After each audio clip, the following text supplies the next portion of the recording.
छत्तीसगढ़ के दंडकारण्य में गिरिराज जटायु का मंदिर है। ये वह स्थान है जब सीता का अपहरण कर रावण पुष्पक विमान से लंका जा रहा था, तो सबसे पहले जटायु ने ही रावण को रोका था। राम की राह में जटायु पहले शहीद थे।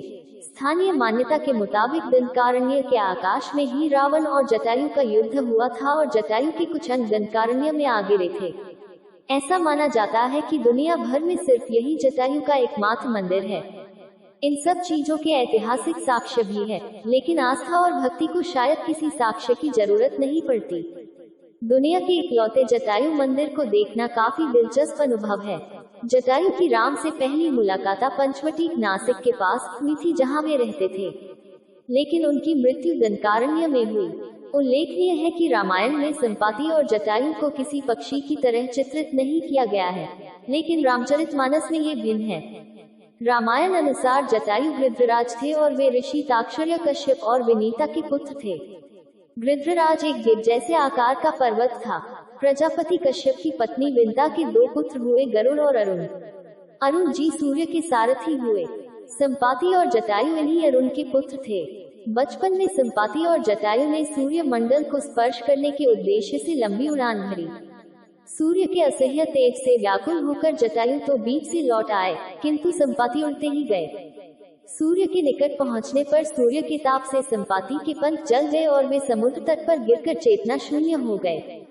चंद्रमा नामक मुनि ने उन पर दया करके उनका उपचार किया और त्रेता में श्री सीता जी की खोज करने वाले बंदरों के दर्शन से पुनः उनके पंख जमने का आशीर्वाद दिया। जैन धर्म अनुसार राम, सीता तथा लक्ष्मण दंडकारण्य में थे। उन्होंने देखा कुछ मुनि आकाश से नीचे उतरे।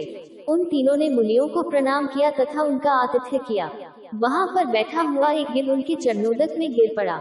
साधुओं ने बताया कि पूर्व काल में दंडक नामक एक राजा था। किसी मुनि के संसर्ग से उसके मन में सन्यासी भाव उदित हुआ। उसके राज्य में एक परिव्राजक था। एक बार वह अंतःपुर में रानी से बातचीत कर रहा था। राजा ने उसे देखा तो दुष्चरित्र जानकर उसके दोष से सभी श्रमणों को मरवा डाला।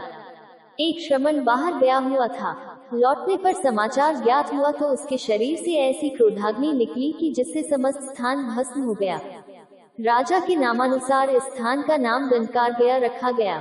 मुनियों ने उस दिव्य गिर की सुरक्षा का भार सीता और राम को सौंप दिया।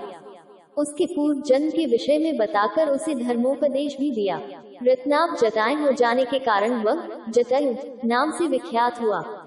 जब जटायु नासिक के पंचवटी में रहते थे, तब एक दिन आखिर के समय महाराज दशरथ से उनकी मुलाकात हुई और तभी से वे और दशरथ मित्र बन गए। वनवास के समय जब भगवान श्री राम पंचवटी में पर्णकुटी बनाकर रहने लगे, तब पहली बार जटायु से उनका परिचय हुआ। भगवान श्री राम अपने पिता के मित्र जटायु का सम्मान अपने पिता के समान ही करते थे। रावण जब सीताजी का हरण कर लेकर गया, तब सीताजी का विलाप सुनकर जटायु ने रावण को रोकने का प्रयास किया, लेकिन अंत में रावण ने तलवार से उनके पंख काट डाले। जटायु मरणासन होकर भूमि पर गिर पड़े और रावण सीताजी को लेकर लंका की ओर चला गया। सीता की खोज करते हुए राम जब रास्ते से गुजर रहे थे तो उन्हें घायल अवस्था में जटायु मिले। जटायु मरणासन थे। जटायु ने राम को पूरी कहानी सुनाई और यह भी बताया कि रावण किस दिशा में गया है। जटायु के मरने के बाद राम ने उसका वही अंतिम संस्कार और पिंडदान